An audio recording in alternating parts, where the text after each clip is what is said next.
అలసిన వానికి ఊరడించు మాటలు. సహోదరుడు భక్తి సింగ్ గారి పరిచర్య నుండి సేకరించిన అనుదిన ధ్యానములు. మే 16. సమాధానకర్తయగు దేవుడు ప్రతి మంచి విషయంలో తన చిత్త ప్రకారం చేయుటకు మిమ్మను సిద్ధపరచునుగాక.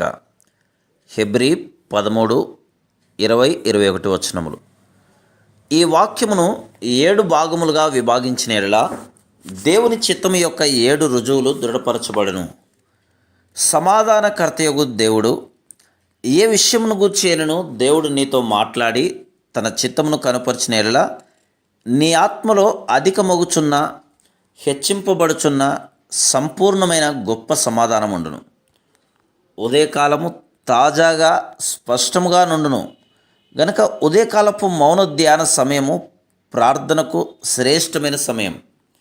ప్రభువా, ఇప్పుడు నేను నా చిత్తమునకు స్వయమునకు మరణించుటకు సిద్ధపడి ఉన్నాను. నన్ను నేను నీ చిత్తమునకు అప్పగించుకొనుచున్నాను. నీ చిత్తమును కనుపరచుము, నేను నీకు విధేయత చూపుదును. సంతోషముగా నీ చిత్తమును చేసేదను.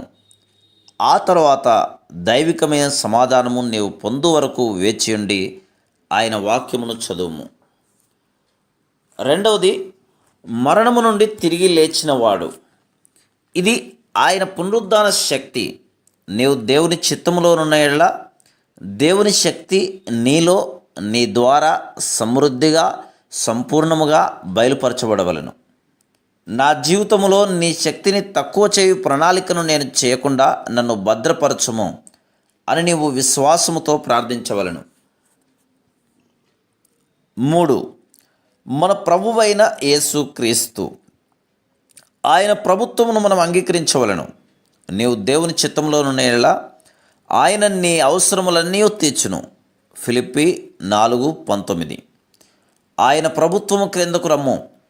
ఆయన నీ ప్రతి దుఃఖమును, నీ ఆందోళన తొలగించును. 4. ఆ గొర్రెల కాపరి. బైబిలు ఒక పచ్చిక బయలు. ప్రభువైన యేసు గొర్రెల కాపరి. 23వ కీర్తన 1-2 వచనములు.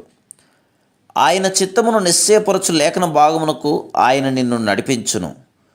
అందువలనే నీవు బైబిల్ చదువుటలో ఒక క్రమ పద్ధతిని అవలంబించవలను. దానిని నెమ్మదిగా, జాగ్రత్తగా చదవవలను. 5.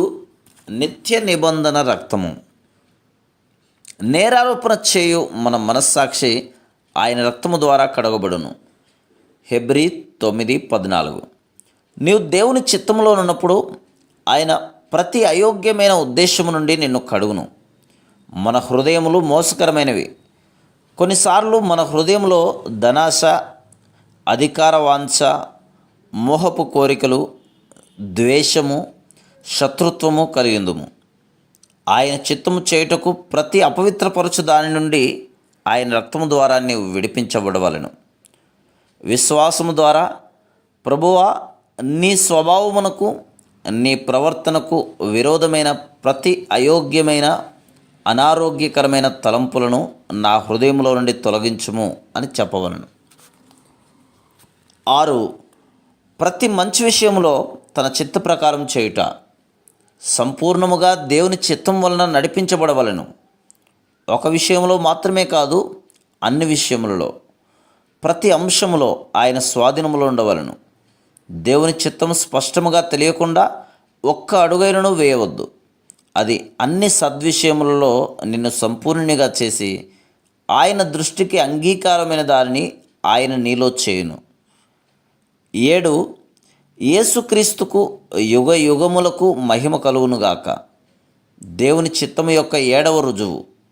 ఏ విషయంలోనైతే మనం దేవుని చిత్తమును కనుగొందుమో దాని యందు ఆయన నామము అత్యధికముగా గొప్ప చేయబడవలను.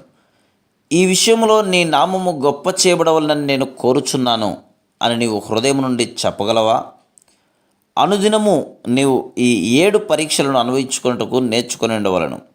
అప్పుడు నీ చెవి చాలా సున్నితమైనదగును.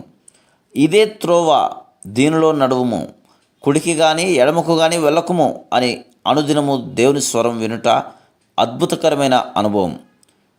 ప్రతి శ్రమానుభవములో, ప్రతి పరీక్షలో విజయోత్సాహంతో దేవుని హస్తము నీ హస్తమును పట్టుకొని నడిపించుటను నీవు గ్రహించగలవు. దేవుని ఆత్మచేత ఎందరూ నడిపింపబడుదురో వారందరూ దేవుని కుమారులయందురు. రోమా 8:14. Praise the lord.